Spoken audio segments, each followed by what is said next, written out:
یہ قرآن ایک بابرکت کتاب ہے جسے ہم نے آپ صلی اللہ علیہ وسلم پر نازل کیا تاکہ لوگ اس پہ غور اور فکر کریں اور تاکہ اہل فہم اس سے نصیحت حاصل کریں۔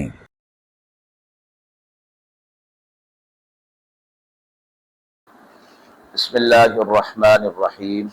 السلام علیکم ورحمۃ اللہ وبرکاتہ۔ ناظرین اکرام، درس قرآن مجید کے آج کے اس پروگرام میں ہم سورۃ طور کی آیت نمبر 21 تا آیت نمبر 28 کے حوالے سے موصول ہونے والے سوالات کی روشنی میں تفصیل پیش کریں گے۔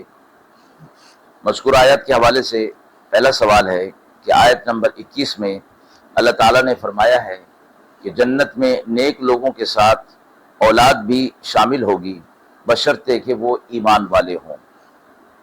اس آیت سے ہمیں آج کے خاندانی نظام کے بارے میں کیا سبق ملتا ہے؟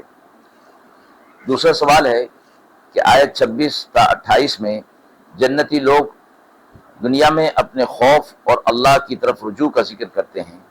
آج کے حالات میں یہ آیات ہمیں کیا سبق سکھاتی ہیں؟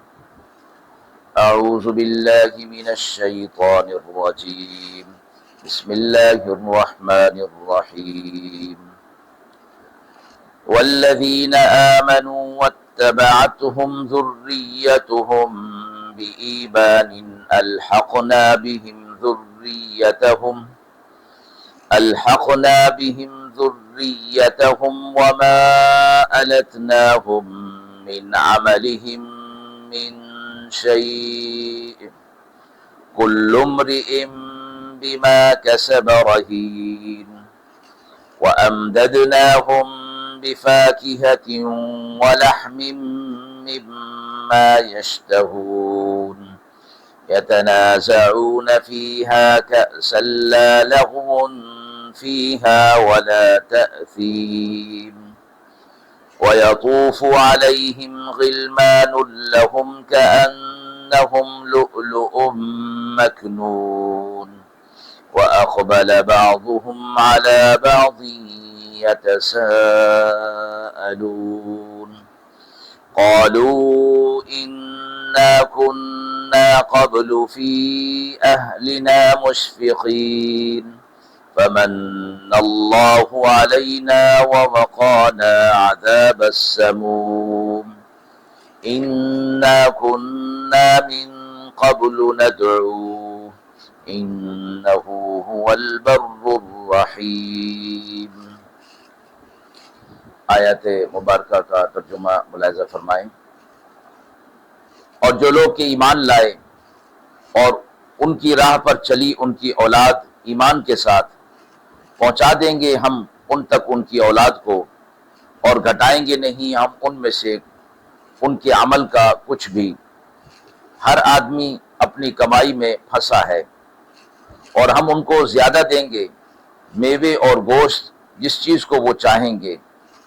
جھپٹتے ہیں وہاں پیالہ، نہ بکنا ہے اس شراب میں اور نہ گناہ میں ڈالنا، اور پھرتے ہیں ان کے پاس غلمان گویا وہ موتی ہیں اپنے غلاف کے اندر، اور بعض ایک دوسرے کی طرف چہرہ کریں گے اور آپس میں پوچھتے ہوں گے، بولیں گے کہ ہم بھی تھے اس سے پہلے اپنے گھروں میں اس عذاب سے ڈرتے، پھر احسان کیا اللہ نے ہم پر اور بچا دیا ہمیں دوزخ کے عذاب سے۔ ہم پہلے سے پکارتے تھے اس کو، بے شک وہی نیک سلوک کرنے والا مہربان ہے۔ مذکورہ آیات کے حوالے سے پہلا سوال ہے کہ اللہ تعالیٰ نے آیت نمبر 21 میں فرمایا ہے کہ جنت میں نیک لوگوں کے ساتھ ان کی اولاد بھی ہوگی بشرطے کہ وہ ایمان والے بھی ہوں۔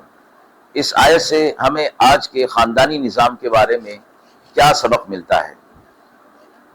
اس آیت میں یہ سبق دیا گیا ہے کہ والدین اور اولاد دونوں کو نیک اعمال کرنے کی کوشش اور ایمان پر قائم رہنے کی کوشش کرنی چاہیے تاکہ آخرت میں بھی ایک دوسرے کے ساتھ رہ سکیں۔ آج کے دور میں یہ آیت مبارکہ ہمیں اپنے اولاد کی صحیح تربیت کی طرف توجہ دلاتی ہے کہ دینی تعلیم کی اہمیت کو سمجھاتی ہے تاکہ دنیا اور آخرت میں کامیابی انہیں حاصل ہو جائے۔ نبی اکرم صلی اللہ علیہ وسلم نے فرمایا کہ والدین اپنی اولاد کو جو بہترین تحفہ دے سکتے ہیں وہ ان کی بہترین تعلیم اور تربیت ہے، اور اولاد چونکہ قیامت کے دن ان کے بارے میں ہم سے پوچھ ہوگی، یعنی والدین سے پوچھ ہوگی کہ ان کی تعلیم اور تربیت میں کیا کردار ادا کیا تھا، تو آخرت میں چونکہ دنیا کے اندر اولاد کی محبت ہوتی ہے، اللہ رب العزت نے اسی بات کو مد نظر رکھتے ہوئے یہ تنبیہ فرمائی کہ اگر والدین اپنی اولاد سے محبت رکھتے ہیں اور چاہتے ہیں کہ آخرت میں بھی وہ ان کے ساتھ ہوں، تو انہیں چاہیے کہ ان کی اچھی تعلیم و تربیت اور دینی حوالے سے ان کی تعلیم و تربیت کی فکر کریں، تاکہ وہ اس چیز کو یعنی آخرت میں اپنی اولاد کو اپنے ساتھ پا سکیں۔ دوسرا سوال آیت 26 تا 28 کے حوالے سے کہ جنتی لوگ دنیا میں اپنے خوف اور اللہ کی طرف رجوع کا ذکر کرتے ہیں، آج کے حالات میں یہ آیات ہمیں کیا سکھاتی ہیں؟ یہ آیات ہمیں یہ سکھاتی ہیں کہ دنیا میں مشکلات اور خوف کا سامنا کرتے وقت ہمیں اللہ کی طرف رجوع کرنا چاہیے اور اسی سے مدد مانگنی چاہیے۔